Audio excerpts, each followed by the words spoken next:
This conference will now be recorded. Hello, my name is Novo Man, and welcome to another session of the Technology Review Council. Today is a little bit of a special session. I am very, very proud to introduce and have presenting many of my colleagues that are working with me at Collective HR Solutions. Over the last couple of months, they've been working diligently toward a brand new product and service, if you will. And I think certainly, like everything else in the Technology Review Council, we are looking for and wanting a lot of candid feedback, some observations, and certainly any and all questions. So without further ado, I will turn it over to a longtime friend of mine, Mike Benson. Mike, it's all well, what we're going to do is we're going to just have each of the persons involved in developing this diagnostic introduce themselves, and then I'll go last, and then I'll go right into it. Will that be all right? Absolutely. Go ahead. Amy, why don't you start us off? Hi, everyone. Thank you for joining. My name is Amy Knockley. I am an HR professional with a strong background in healthcare and science technology. I'm out here on the East Coast, and I have enjoyed working with this collective HR team on this assessment. Thank you for having us. Awesome. Keith. Hey everyone, my name is Keith Nichols. I'm in Houston, Texas. I'm originally a Buckeye, so go Bucks, see the thing. I've been 20 years in human resources, probably the last 15 years on HR transformation. I'm excited about this tool. I hope you enjoy it. Thank you. Tim. Hey, Tim Corcoran. I've been in the HR space for over 25 years, primarily focusing in the IT area on a national and global basis, dealing with Fortune 500 companies in the past, and ensuring that we enable process and technology so they align and work well together. Thanks, Keith. And Patrick, by the way, now you all know who the real Iron Man is. Hi, everyone. I'm Patrick. I'm a project coordinator and tools developer. I work with clients that provide various support across systems and entry for data analysis, and I'm excited to be part of this team. Awesome. And then I'll go next. Mike Benson, thank you all for joining us today. I've been in the HR technology and operations space for more years than I care to admit. My focus in the last several years has been on talent management technologies, learning, and workforce analytics. And I'm excited to be part of this team and present to you what we've put together. And by the way, I should have asked, but I'm assuming that everybody can see this PowerPoint presentation. We're now on a slide called the HCM Diagnostic. First, some context. Great. So for those of you that had a chance to go through the survey or are interested in knowing how we came up with the categories, we took a kind of an employee life cycle view in putting the diagnostic together. So what you'll see shortly is how is the Collective HR Solutions point of view around talent management within the organization. So we look at it this way: the hub or the core of everything are competencies and skills and people who occupy critical roles. But when you look at it from the employee life cycle within an organization, we think that it really starts with the workforce planning efforts. It's the company looking at their business plans, perhaps 3 and 5 years out, and then based on the skills and competencies of individuals within the organization, they will begin to think about who do they need to bring to the table in order to execute on the company activities and reach the company goals. So it really starts out with workforce planning. When you've determined who you need, then you go into your strategic staffing efforts. You look at internal folks, you look at contractors, you look at temps, and you put together a recruiting strategy to bring the right people to the table. Once you get them inside, you reward them, you pay them, you give them bonuses, you provide incentives, you provide benefits, so on and so forth. As they continue their journey in the organization, you're now focusing on learning and development. You're developing individuals, Perhaps you have a learning management system that they can use, or that you're curating content. That's a big thing going on in organizations today. You're exposing them to projects, and you're assessing their competencies to make sure that they're developing the right skills that the organization needs. Obviously, then you need to evaluate their performance. That might be looking at year-over-year changes in performance, 360 reviews, feedback mechanisms, and the like. And then you're also focusing on developing your leaders. You're making sure that you move them through the organization and you manage them through promotions and job assignments. And then there's an element of succession management. You want to make sure that across the organization, you're developing people to put them into key roles. So you're employing and you're using things like 9-box. You're looking at bench strength. You're looking at diversity. You're making sure that people are moving throughout the organization so that your leaders are well versed in the entire business. And then you're also supporting all of that through collaboration technologies, the use of tools. And for companies, I just left an organization at Chevron where they look at the feedback or the comments that people make through their collaboration tools, just so that they can gain some sense of sentiment within the organization. And for all of those, you want to look at data and analytics and get some insight. You want to be able to analyze the activity that's occurring within all of these. And you support all that with appropriate technology solutions. So that's what we did, is we looked at these 9 areas: workforce planning, strategic staffing, rewards, learning and development, performance, leadership, succession, collaboration, and data analytics and insights. And you'll see in a minute when Keith goes over the results of the test survey that we did, we developed, I think, around 60 leading practice statements within each of those areas. So that's the background as to why the survey is what it is. And obviously, going forward, we're looking forward to your support and suggestions on how we can make it better. So before I move on to Keith, does anybody have any questions, Nov, that we can answer?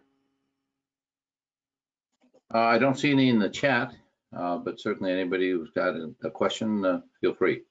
All right. So when we move forward, I'm going to turn it over to Keith now, who's going to talk a little bit more, not a little bit, but a lot more about the actual survey and the results that we've come up with based on this kind of test.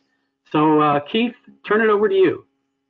Thank you, Mike. Thank you. So the way I decided to set it up, because truthfully, who likes doing surveys? I mean, let's be honest, but in order for us to produce these results, I figured we'd have a little fun and also tell a story, because truthfully, when we do these surveys, that's what we want. We want the data. What is the data telling us? So we came up with this fictional company. Actually, I mirrored it after Nov, because he's a Jedi.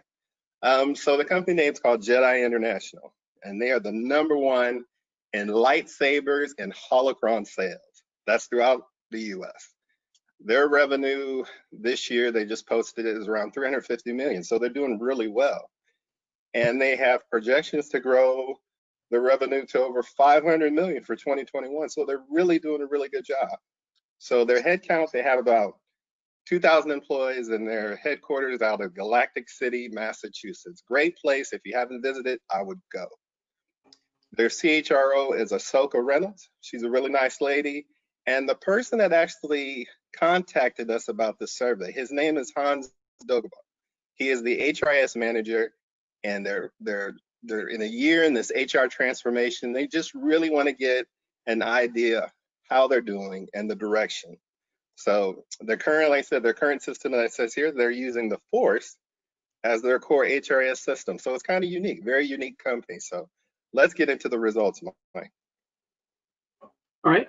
Here's the technology challenge #1. I'm going to stop sharing, and then I'm going to open up another document so that Keith can walk us through it. Can you see that? We can. Awesome. All righty. Okay. So when you first receive the results of the survey, as Mike stated, on the left-hand side, you'll see the 9 domains. what you'll see in the middle is the actual numbers where, sort of a heat map. So anything less than 3 is red, which is at risk. Yellow is 3 to 6, and that's opportunity for improvement. And anything that's green is operational effective. So, as we presented these results to Hans, the first thing we noticed, Hans is like, it's not that bad. I'm looking at, we're not bad, but we're not good. But there is one red spot that we do have. That's at the maturity level rating. So as you see the domain first, then there's the maturity level rating. Then after that is the importance level rating. And then there's the gap between. So right now, the biggest gap that, that Hans currently has is the succession management, which is at 2.49. On that far right side of that, that is a radar map that is a visual interpretation of the gaps that we're already seeing. So he can look at the numbers, then he can look at, the radar map, and then he can probably measure and say, yeah, this looks good, this looks fine. So far he says, hey, you know what, we're not great, but we're not bad either. But let's look at some of these results. So they want to look at if there's anything they're looking at succession management. So he starts going through, he makes a note to himself. You can scroll down, Mike. And he says, oh, okay, the CHRO. Okay, go back up a little bit. Let's stop at the CHRO and CIO. So he stops, he starts looking, says, oh, okay, this is what my boss stated. So, hey, she's like, we're not bad. There's some stuff she gave me, gave us great scores on. So we're not really that bad. But I think one of the things that really concerned him was the CIO. Because he's like, wait a minute. The CIO thinks everything is great. There's hardly any gaps. And he starts, I'm pretty sure he's probably trying to wonder, I said, who is this guy working for? Because how many CIOs do we know that thinks everything is great? So anyway, he's curious about one thing, and that may be an outlier. And this is one thing this survey will produce for you. So if you see an outlier, you want to make sure this survey will actually identify that for you. So let's keep scrolling down, because Hans wants to look at his 2 teams. So one of the people he has 3 people that's working for him in the HRIS field. Looking at HRIS, he said, okay, I like this because they're more hands-on. They're more involved in the product. They're more involved in the force. They're using the force to figure out what the heck is going on in their HR transformation strategy. So one of the things they do notice, they look at the workforce planning. They look at the maturity level on that. They look at leadership development, succession planning, and social media. Those are the highlights for him. As far as importance level, everything is still okay. And there's one green gap that they do like, which is rewards and benefits, and they're fine with that. But he also checks out the HR generalist. There's one HR generalist that he likes. She's a really nice person. She's very honest with her feedback. And he notices as well, he's like, learning and development, she feels the same way about that. That's not a very high score. Succession management is another one that's not a high score, but also social media and data analytics. And that was kind of interesting for him. He didn't give it a high score, but she really gave it a low score.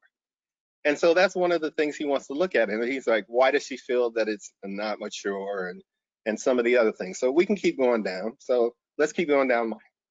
He wants to look at some of the others. He sees the business unit. He was surprised that 5 of the business units decided to answer the survey, which was really great. And as well, learning and development is a big one. Leadership development was unique because that was not, I don't think that was a key on the HR generalist or the HRIS. Succession management is pretty huge, as well as data analytics for them. So that's one thing that he notes. Data analytics, based upon the HR generalist as well as the business unit, is not scoring very well. Something that we want to look into. So keep scrolling down. So as we keep scrolling down. We're trying to figure out, okay, who else answered this question? Who answered our survey? He's realizing, even though that he's received about 14 responses, and we'll show that that's at the top of the screen, he didn't get, for a company that size, he didn't get a lot of responses like he'd hoped. But even still, he's very thankful because the people that responded to the survey gave excellent feedback. And one main thing that's actually sticking out, there's a lot of sticking out based upon everything that they're talking about: learning and development and succession management. That is some really big things for this organization. So let's go and let's finish all, see who finished completing this survey. Is that it? Yep. So based upon the survey that he sent out, he had 14 responses. I think there's one key thing that he's probably upset with is if you keep scrolling up, even though that the CIO responded, he didn't get responses from his colleagues. Benefits, payroll, compensation, IT support did not respond. Those are some of the things that you want to look out, because you're going to get those areas where folks do not respond. And I think that's something that's going to be extremely telling. There is actually, and Mike, you can confirm how many different levels outside of what our domains, how many different job levels did we have on here as far as business unit, IT support? I think we defined about a dozen different roles within the organization. Okay, so almost every role should fit into one of these categories that Correct. we presented to you guys. So after looking at all this, we can go straight back up again. And I'm like, Mike, just keep going back up. So Hans is sitting up here thinking, he's like, you know what? I really need to figure out, I need to go to the detail. What is going on? So you know what? I'm going to look at the detail for the HRIS people as well as the HR generalists that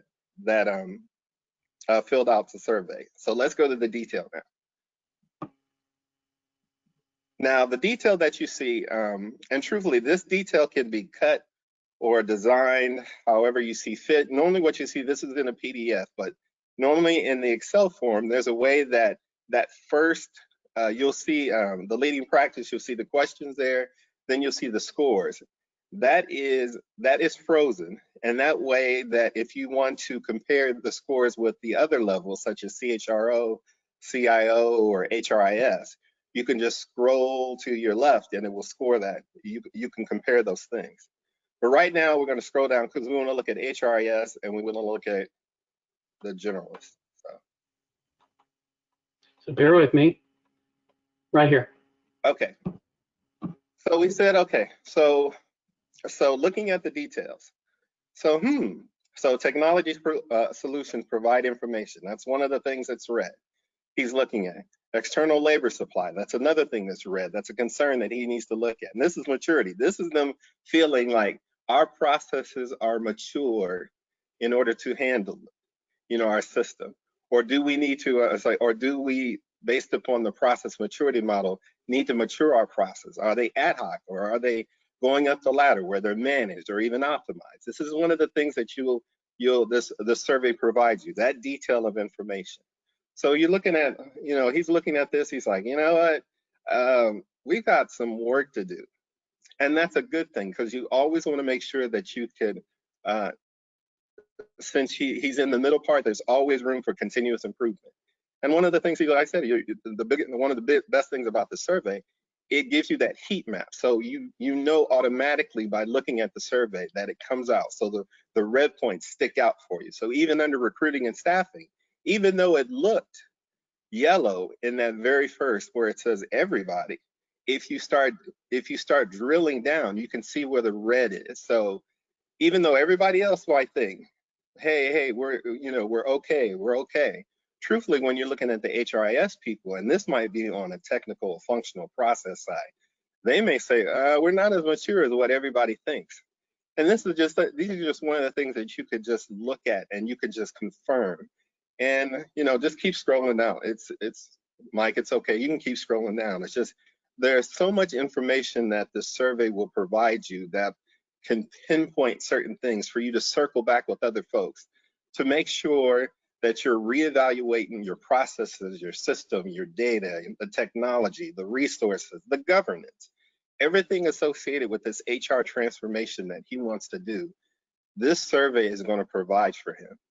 So, overall, he looks at the survey and he writes down his pain points. He writes down, he looks at succession management. He's like, oh, Yeah, succession management. It's not carried out. It's not very strong as far as mature. The processes aren't mature. It's as far as review from the board, the level to the unit. There's just a lot of stuff based upon how he feels, as well as how the HR generalist feels. So this is something that, like I said, it just stands out for you and gives you an opportunity to address that with the other business levels that you have to work through throughout this HR transformation. So he goes through, he looks at this, he's like, you know what, this is good, but I wonder if anybody actually said anything. Is there any, did anybody give a comment, or do we have a comment section? And yes, we do. So Mike, let's look at some of the comments. And why isn't it not coming up? Oh, goodness.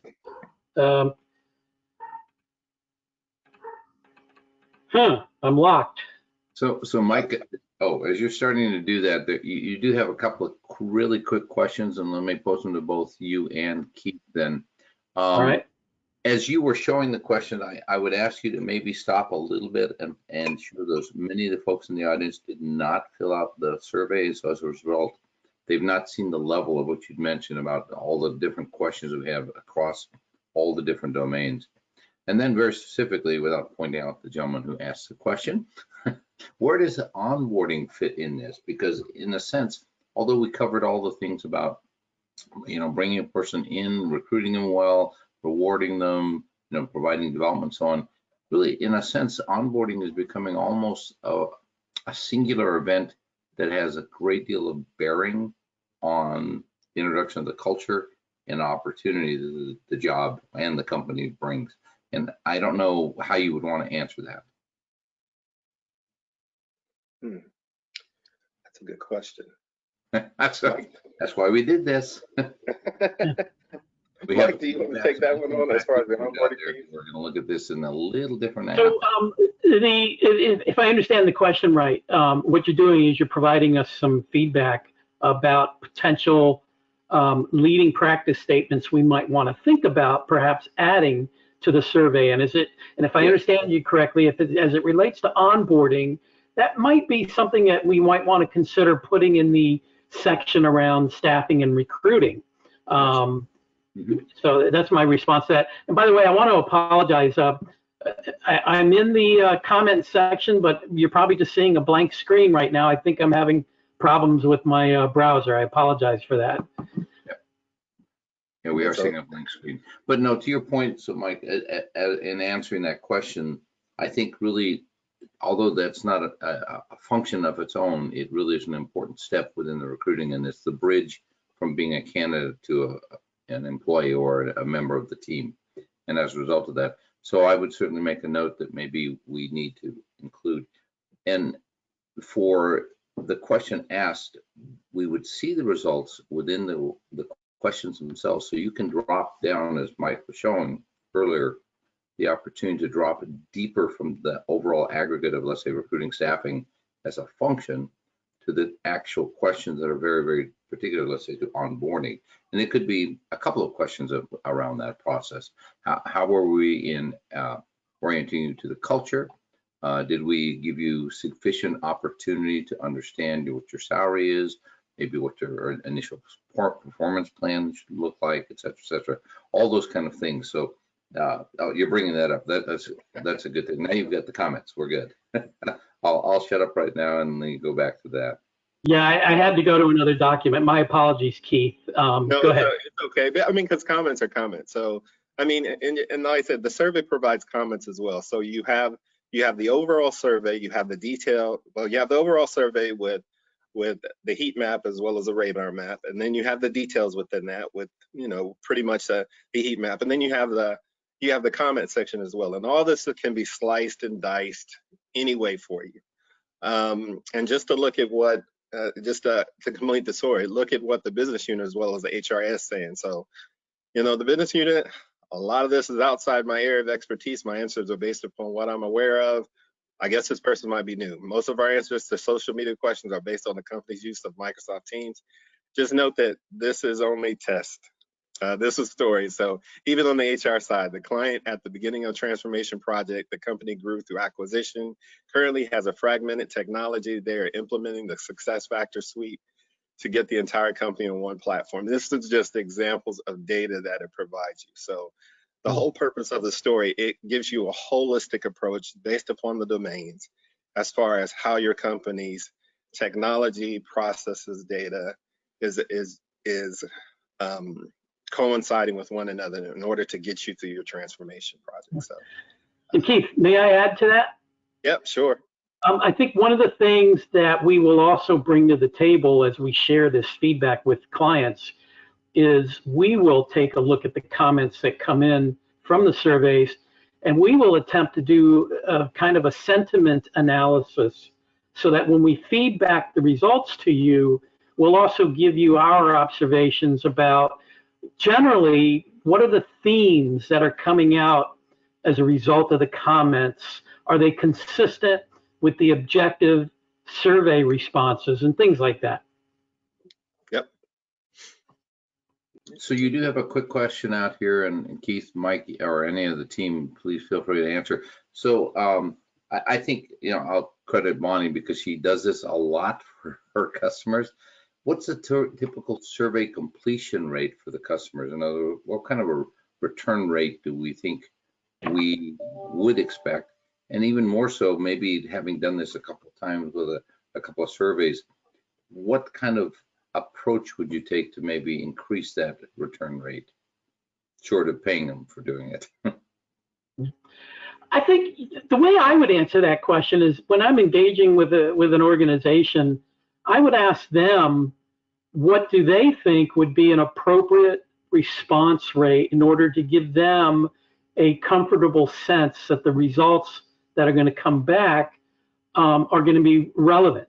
If they say to me, I can think of 20 people in my organization that I'm going to ask to complete this survey, and if those 20 people are all, say, within the HR organization, then I might suggest to them that if we get a 50% response rate based on those numbers, I think we probably get a fairly accurate reading, if you will, of the responses of how mature and how important those things are to people within the HR organization.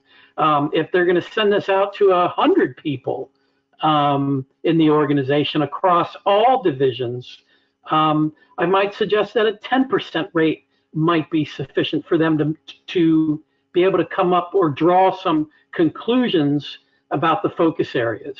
That was kind of a long way of saying it depends, but I don't know how to answer it any other way, frankly.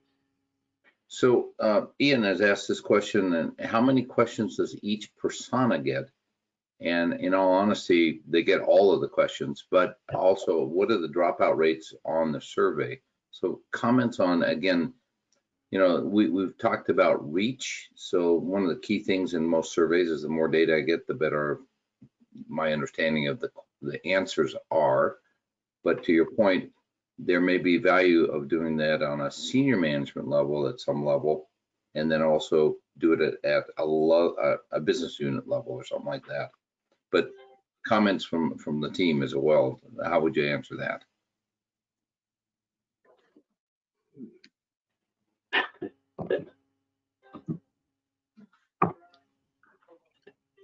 Don't know. I don't know how to answer that one. Yeah.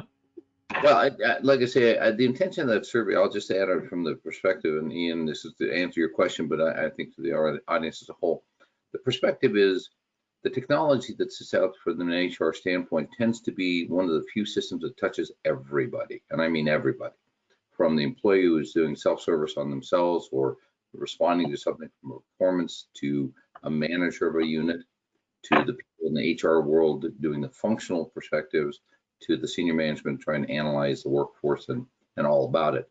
And so our intention, I think, initially was to say, as we look at the responses from who they're coming from, the relevance of the answer being provided. In other words, if I'm getting from a CEO that I I don't even see HR information. I may have a big problem with that. It's a big red thing for me. And yet everybody else is seeing the reports, you know, at another level. So I think we felt strongly that the questions were relevant across the board. And as people are answering them, we would, in a sense, not weigh them, but based on our experience in that, give some relevancy to the answers of those questions against as a whole. Is that a good way to put it, team? Yeah, let me add to that a couple issues. One, the reason why we put this together is we wanted to create a vehicle around which organizations can have a dialogue with their customers. And I say organizations, I mean, you know, the people who manage the HR systems within their company. This gives them the ability to get feedback about in two areas. One, how mature are the processes and systems in their organization that support workforce planning, that support recruiting, that support benefits, you know, things like that. And regardless of how mature or not mature those people feel about those, what's the importance? So in other words, someone may say that, you know, workforce planning is not a mature process within this organization, but it also may be very low on the importance level to that organization. So a low maturity rating may not necessarily be a bad thing, particularly when workforce planning from a systems perspective is not high on their radar, as opposed to, say, learning or succession management or anything like that. So that's really the goal of the survey is to get feedback from your constituents and your clients about how they feel the processes are supporting what they're doing within their business and how effective their systems are. And then they look at that feedback, and then that gives them an opportunity to create a discussion. As Keith pointed out with the results that he just went over, it seemed that consistently across the board of the people who responded, succession management seemed to rate low on the maturity scale, but higher on the importance scale. So across the board, it seems like succession management is something that the HR systems folks need to help or need to start focusing on with the organization. Does that help? I think it does. You have another question hanging out there, Mike, from Bobby, and asking who makes up the questions and what is the Likert scale? Yeah. So let me go ahead and bring up the results again that shows that scale. Just bear with me a second here, and I will find it. I think just to answer real quick as far as the questions, Go ahead, I think Keith. we created the questions collaboratively, so we all you know had say so in developing the questions. I think the thing about it is, note that because the survey is new, these questions are not set in stone. We know as this assessment matures, so will the questions. So, you know, based upon, you know, the customer or the client, these questions may change, these questions may stay the same. We may add additional questions, but right now, these are just the questions that we came up with. We felt that were a good starting point for the survey.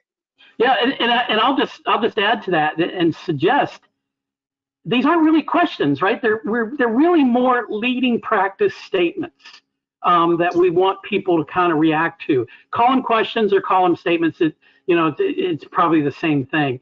To answer the question about the Likert scale, so the Likert scale is on a scale of 1 to 7 for both maturity and importance. So we asked people on a maturity scale, rate it from 1 to 7, where lower numbers, like 1 to 3 would be, from a maturity perspective, at risk.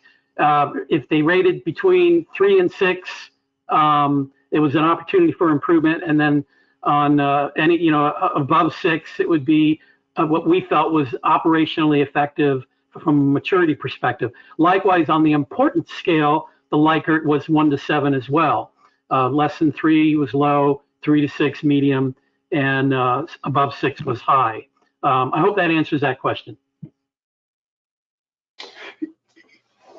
Hey, Mike, this is Tim. The other thing that I would state here too is what this will facilitate with the company, big, small, or whatever, is as they look at the content and they look at who they are today and where they want to be tomorrow, it actually will facilitate conversations in regards to strategy. So if today they are, a single center processing facility and they want to go national or they want to go international, how do they do that? What services do they need to improve on or not? Are they doing it through M&A? And they can start looking at themselves as who they are today and what do they need to be tomorrow. So it doesn't become oh my God, it's more of a process as they move forward. So it should help that kind of evaluation of themselves as they start to plan. So one of the things we want to do next is we want to go and ask Tim and Amy to talk about what could an organization do as kind of a next step after they've evaluated the survey responses. But before we do, have we answered all the questions that have come up as it relates to the survey itself? Nova, are there any others out there? I've seen nothing new other than what you guys have answered so far. That doesn't mean we haven't asked it all though. So yeah, no, go on to the next phase and then we'll circle back. All right. So Amy, I think it's over to you, correct? Yeah, great. Thank you, Mike and Keith. So yeah, there is a lot to talk about in regards to the second level. We're going to summarize quickly here now, but we can also set up follow-up presentations or calls with you to further reveal next steps with this phase, as well as any subsequent phases that follow, just to ensure your business needs are met. So with phase 2, what we're doing is we're taking the story that we learned from you, Jedi International, in phase 1, and we're going to take a deeper dive into your HCM processes in order to better understand how they are enabled by your technologies. We understand that every business is different, every need is different, depending on the moment as well. So with this phase, we can drill down on any or all of your business components that you want to address on that process level. With phase 2, we're going to use a practical approach to understand your existing functionality and who/where you are today, as Tim said, as well as better define your desired functionality and identify where you really want to go with your business. So in phase 2, we're going to sit down together. We're going to define your priorities and importance associated with each business consideration that was identified in phase 1. From here, we're going to map out your processes. We're going to verify and align your strategies. And we're really going to identify those actionable items and next steps that are needed to ensure your business needs are addressed and met. The next slide is an example, and you can move on to the next slide, Mike. Thank you. The next slide, back one, please. Yep. This is just an example of a portion of the needs analysis for one domain that was identified as an at-risk domain in phase 1. So for example, as Keith mentioned, succession management was identified in phase 1 with Jedi. Here we're using rewards and benefits. As you can see, we've got our business considerations listed out on the left. We've identified any dependencies if associated, and each existing function and desired function associated with those business considerations will be assigned a priority and importance level to help us navigate a plan that's needed to reach your optimal business outcomes. So once the needs analysis is completed, we now have a clear understanding of who you really are and where you're wanting to go. And we're going to further detail that out on a process level that Tim is going to address on the next couple of slides. So Tim, I'll let you take it away. Hey, thanks, Amy. You can go to the next slide, Mike, if you would. So this is, so let me start off with phase 2.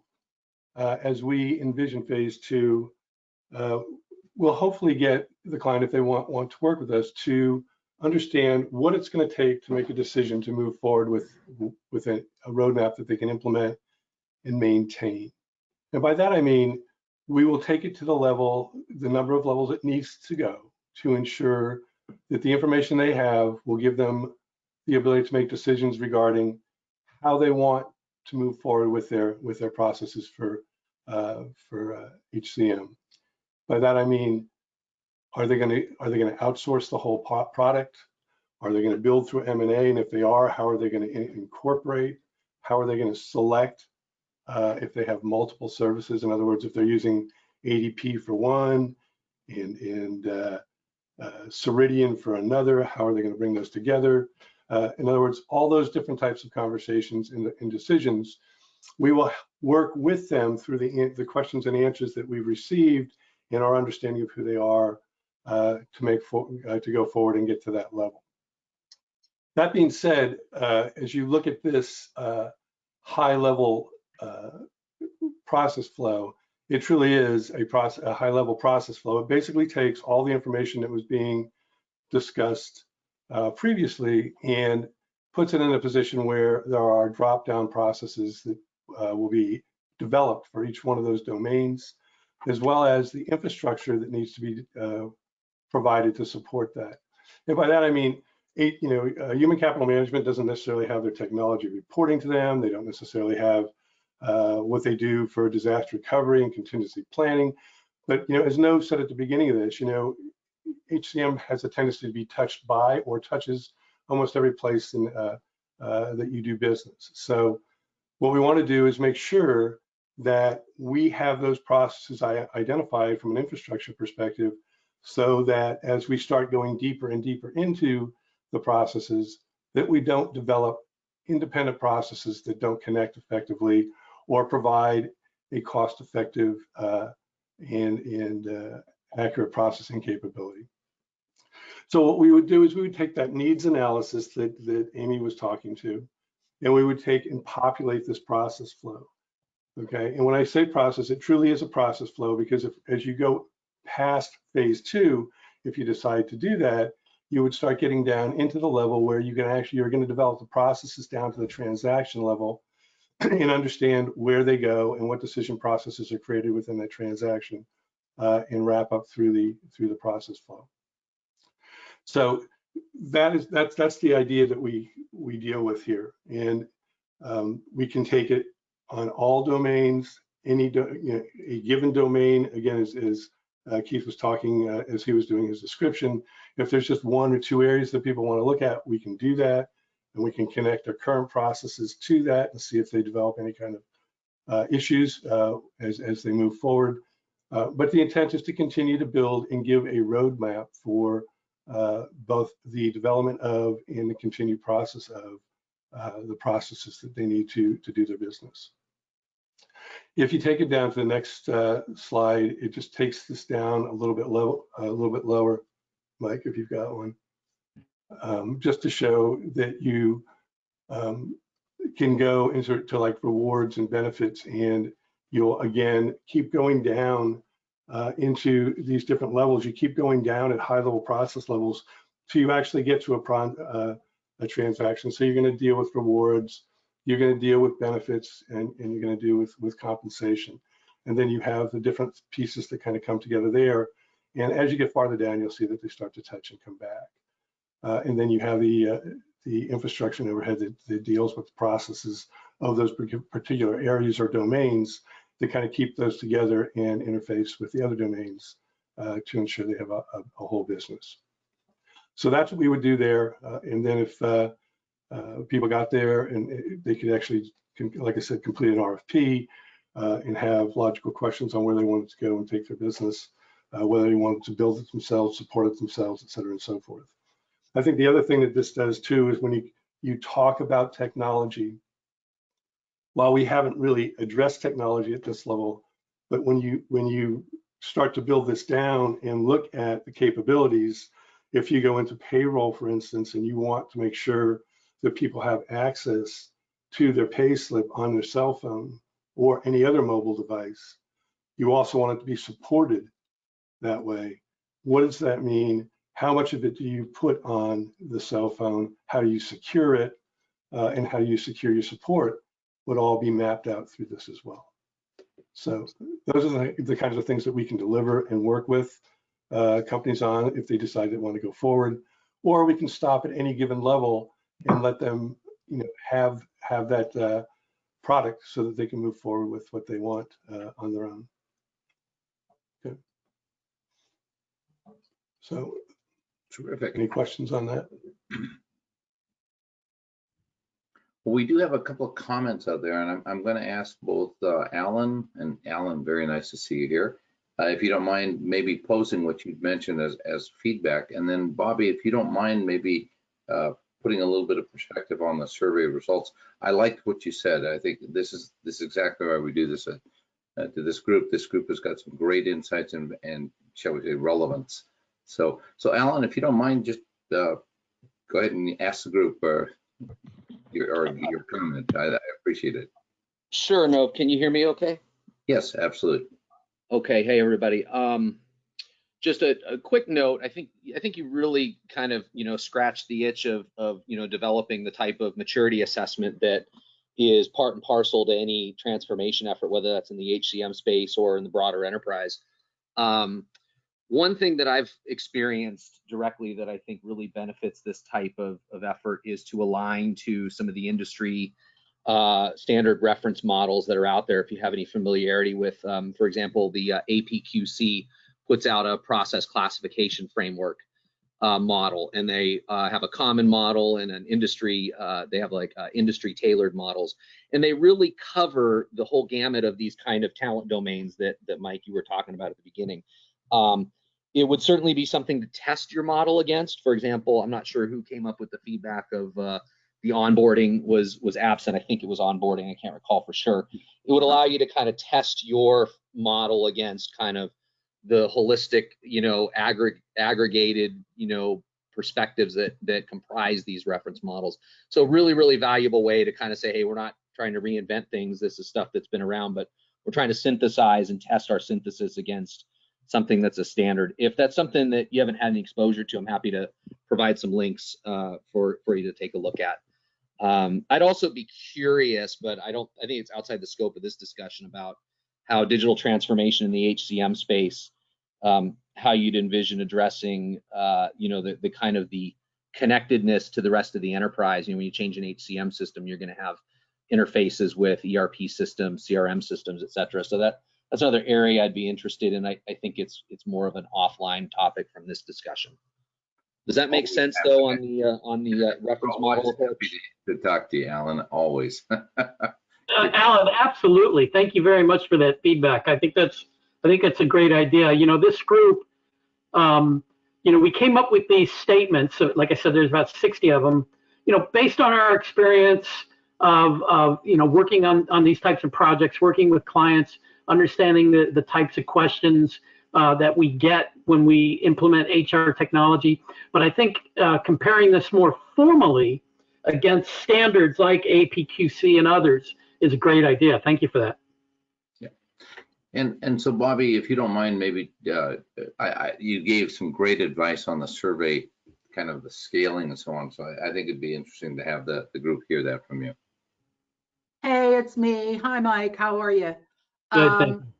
Yeah, I just wanted, I'm going to put a book for you guys to take a look at, which is really for legal testing in compliance kind of matters. But if you're going to go do a survey, you want the results to be as valid and reliable as possible.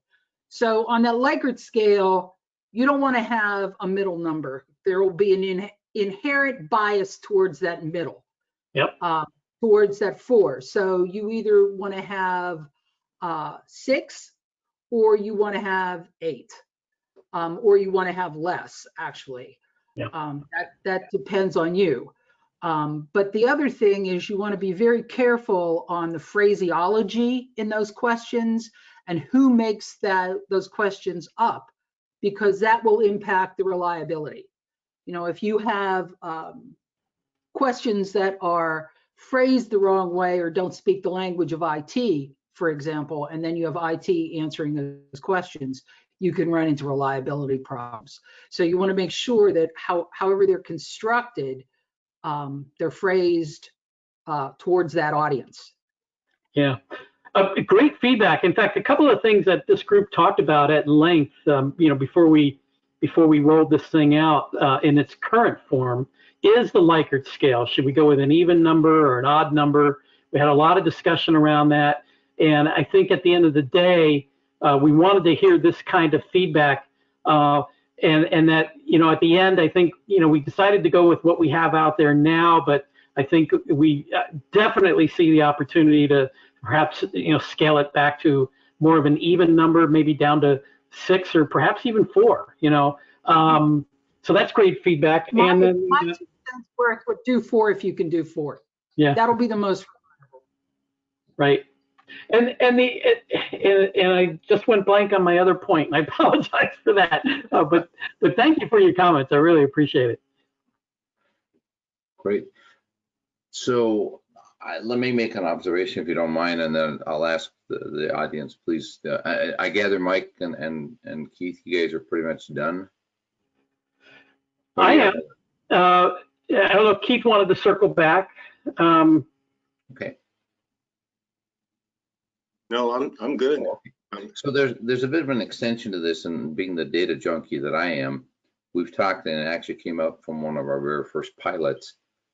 The idea of doing this across a number of different companies allows us to start aggregating data. And what was asked was a specific question: do you have any benchmarks of what should be? So the problem I have with benchmarks is that they're going to be based on who I asked and what they thought about it. But there's an interesting perspective to the data that we're gathering that would allow us to at least publish some sense of, here's kind of the average of where people fell on different systems, different functionality, different industries, maybe even company size. I mean, to me, there's no right answer. There's no real, specific level you need to be at. But if I were a vendor, I'd sure like to know what's the hottest product out there that seems to be in trouble, if you will. And I see that more from an HRIS technology standpoint, the perspective saying, right now the hottest thing should be and probably will be recruiting. And right behind that would be the learning career development side, where we want to bring people in that we need, especially coming out of the COVID world, and bringing the right talent, and then keep them for us. And so I think the survey will over time start yielding some interesting information, which again, I'd love to say that we'd publish it out to this Technology Review Council, just feedback, thoughts, and so on. Any perspective from the audience on that comment? I'm just curious for those of either think that's valuable or not valuable. Love to hear about it. It may be related to what you just said, Nov, in terms of benchmarking, but I see an opportunity for an organization to do something like this as it relates to their current technology and process environment before they engage in maybe a transformational effort to perhaps install a new solution. It'd be, from a benchmarking perspective, they can benchmark against themselves. So it'd be interesting, for example, the company was about to embark on a transformation initiative to do something like this, and then maybe 6 months after the transformation initiative, they do it again, and then benchmark, those results. How people feel about the maturity of systems and the supported technology after a major transformational event. As opposed to what it looked like, when they started. So. Okay. No, you actually took my next statement I was going to work through, but no, you're absolutely right. I'm sorry, I do that a lot for you, don't I? No, that's okay. We're on the same track. But the idea would be, I've seen many people struggling with an upgrade versus a changeover in systems, and that quite often, sometimes it's just a matter of understanding what your users need for the prioritization of what you think you need to do next. And I know, having been in that job many times, I find that to be a valuable insight. This is a little more structured than what I've done in the past, but I think it's got value to understand. If you talk to different people in the company, there are lots of different views on whether or not it's delivered well, if it's usable, and is it even important. Any comments, feedback for the group? Like I say, I know the 6 of us working on the 5 of them really worked on it. Those that are in the crowd here, I was just kind of on the sidelines. Any comments you wish to give them? You will possibly see these guys come back after we've done a couple of these things with some results rather than the perspective of the raw survey and as a product. Well, no, we do have an offer here. You want me to go into that next? Well, you know, I think I'm going to hold off on that, and I'll send it out with the link to the recording, because I think we want to, like everything else in the Technology Review Council, you guys have always provided whoever's presenting excellent feedback, different perspectives, things we hadn't thought of in some cases. And I think that value is something we're going to take to heart, and then come back and send out the link to this along with, as Mike said, an offer. So we'll see how that works. But I think we'll hold off on that if you don't mind, okay, and incorporate some of the feedback that we've heard here. All righty. If not, again, Happy New Year to everyone. I do hope that this 2021 becomes a year of lots of good. We could only hope it's starting out a little better, but we'll see. But as a whole, again, thank you. You will see a number of scheduled TRC sessions coming up. We've got a nice full slate of people wanting to present to us through the end of February. So, and I won't spoil the surprise, but there's some interesting stuff coming down the road here. So again, thank you all. Stay well. Talk soon. All right. Bye, everybody. Thank you, everyone. Thank you.